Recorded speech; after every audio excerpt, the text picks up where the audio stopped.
Muito bom dia para você, Manuel Cardoso, é contigo. Aliás, né? Já é boa tarde, não é bom dia ainda, bom dia para você, Manuel. Bom dia ainda, então. Bom dia, Mário César. Bom dia a todos que nos acompanham pelo Alô Amazonas. A gente está desde cedo aqui na TV A Crítica mostrando essa operação. Mais de 300 policiais nas ruas de Manaus. Ainda há pouco soubemos também que houve uma prisão lá em Iranduba de uma servidora. Secretário, uma operação de grande volume, tanto de apreensões quanto de prisões, num crime de corrupção dentro de um órgão público. Sim, a determinação do governador, que não se jogue a sujeira para baixo do tapete, pelo contrário, se apure, se corte na carne e todos os órgãos tenham condição de prestar um trabalho de excelência para a população. Essa operação que já vinha se desenvolvendo a investigação há mais de um ano, foi descoberto pelo delegado Rodrigo Sá, que é diretor do Detran, pediu apoio do setor de inteligência da Secretaria de Segurança e da Polícia Civil, tendo à frente o comando dos trabalhos o delegado Cícero Túlio, da Furto de Veículos, e culminou essa operação denominada Sanguessuga, onde foram executados hoje 83 mandados de busca e apreensão, de sequestro de bens e de prisão. Foram 28 mandados de prisão expedidos, desses 25 já foram cumpridos, 3 se encontram foragidos e a Polícia Civil continua ainda nas ruas, com apoio da Polícia Militar, para fazer mais a sequestro dos bens e tentar prender essas 3 pessoas que estão foragidas.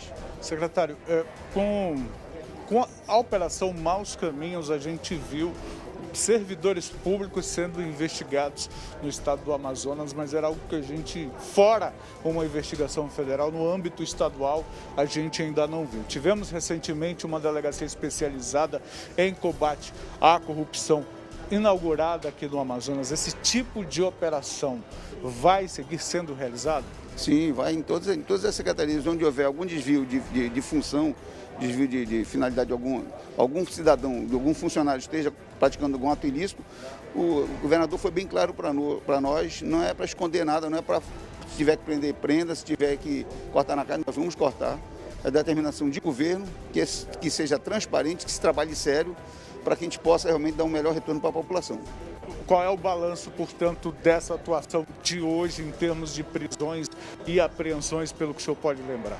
Olha, bastante exitosa, além das prisões e muito material foi apreendido que vai resultar em outras fases dessa operação, com certeza. Inclusive até armas e drogas que não estava previsto, foram localizadas. O filho de um dos alvos é traficante e nós encontramos na residência dele aproximadamente 70 doses de LSD, 50 balas de êxtase, 2 quilos, quase 3 quilos de maconha prensada, mais de 100 mil reais em dinheiro vivo e também mais de $1.000 americanos que estavam na posse dele. Uma operação exitosa que, para nós, só nos traz satisfação de ver que nós estamos cumprindo com o nosso dever de dar um bom trabalho, um bom serviço para a nossa população. O LSD, inclusive, não é uma droga fácil de se encontrar e de se apreender, né? Não, ele conseguia trazer de fora essa droga e era vendida cada dose a R$70. E ele disse que constantemente ele manda buscar e tem mercado para isso. E só que agora ele vai ser preso, né? E esperamos que não volte a cometer esses atos. Uma segunda fase é muito provável que ocorra com base naquilo que foi apreendido? Sim, agora com toda a documentação que foi apreendida, né? Inclusive lacres de placa, materiais que não poderiam estar na posse dos despachantes, era exclusivo do Detran, nós encontramos inclusive em residência de despachantes. Né?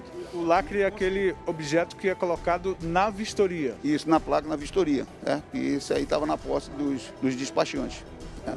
Tanto em residência quanto no escritório de despachante. Isso aí com certeza terá desdobramento e outras fases acontecerão. Muito obrigado, secretário de Segurança Pública, Loismar Bonatti, explicando para a gente o resultado dessa operação. Mário César, uma operação que começou a partir de denúncias e também de verificação lá mesmo na parte interna do Departamento Estadual de Trânsito, Rodrigo Sá. é diretor-presidente da instituição, mas também é delegado de polícia, antes, inclusive, ocupava esse cargo antes de assumir a posição de chefe do Detran. Explica para o público, o senhor já declarou aquilo ali, mas qual é a primeira denúncia? Qual foi o primeiro momento que vocês entenderam, opa, tem uma coisa errada ocorrendo aqui? E qual foi o relato de pessoas de outros estados, de instituições de outros estados também reforçando essa denúncia, presidente? Bom dia, Emmanuel. Bom dia a todos os telespectadores da TV Crítica. Na verdade, isso começou a partir de uma mudança de gestão, de uma mudança de comportamento, de uma mudança nos procedimentos, das rotinas administrativas e da imposição de mudanças tecnológicas também.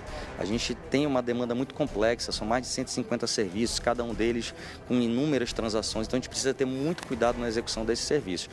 Obviamente que nós encontramos muitas pontas soltas, como eu costumo dizer, em vários desses serviços, algumas delas meramente administrativas, que cabiam alguma correção interna, e como essa agora, algumas descambando para uma infração criminal.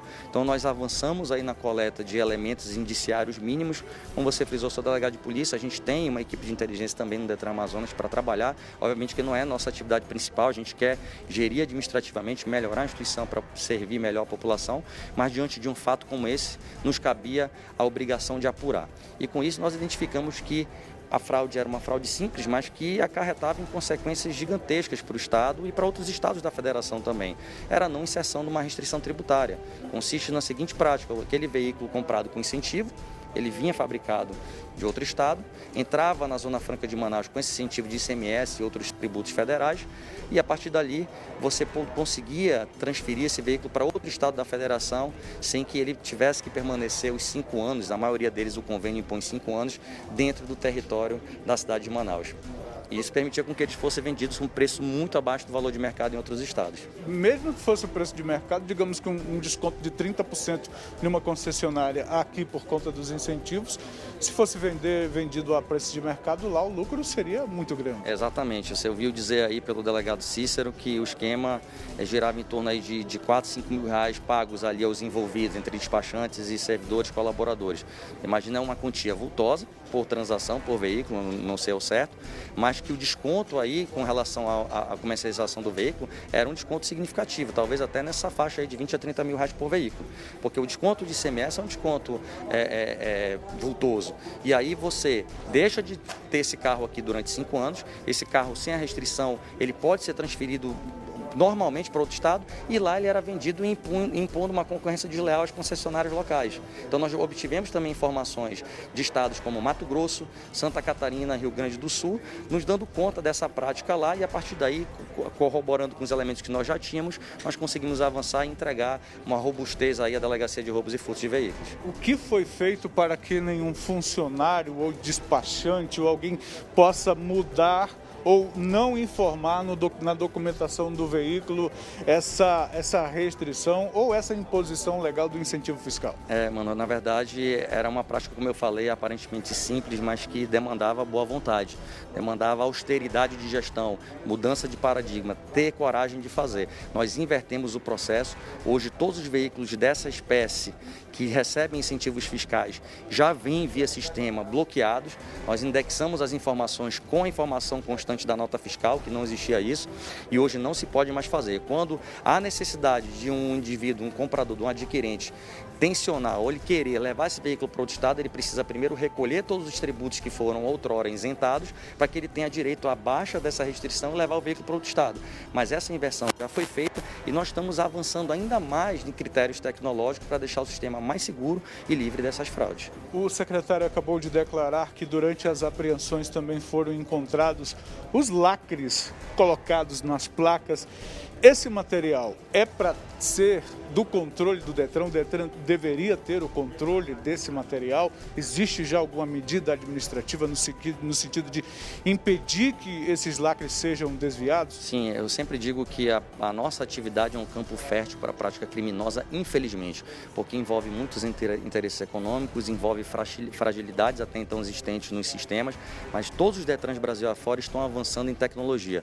Basta olhar o que nós avançamos do do ano passado para cá, documentos eletrônicos, práticas eletrônicas feitas, transações feitas pela internet, e o lacre ainda é herança de uma época antiga, vetusta, de procedimento de aferição de sinal identificador. Tanto é que na placa Mercosul você já não tem mais o lacre, você tem o QR Code. Então, infelizmente, nós ainda padecemos com essas práticas antigas que facilitam condutas criminosas. Esse lacre, com certeza, era para ser de controle do Detran. Agora nós vamos avaliar de que modo eles foram retirados de lá, ou do nosso estoque, ou da área de vistoria. Mas eu acredito que tenha envolvimento desses próprios servidores que foram agora presos com esses despachantes. Muito obrigado, Rodrigo Sá, diretor-presidente do Detran. Marcelo Filho, a gente volta contigo aí no estúdio e daqui a pouco vou pedir que você nos dê uma outra oportunidade, que a gente quer mostrar o material recolhido, as provas, os documentos, aquilo, na verdade, que podem ser utilizados como provas, as armas, as drogas, inclusive. E lá a gente quer conversar com um delegado que conduziu essas investigações durante um ano, junto com a participação também do Detran, para chegar até essa operação. Por enquanto, a gente volta contigo aí no estúdio do Alô Amazonas.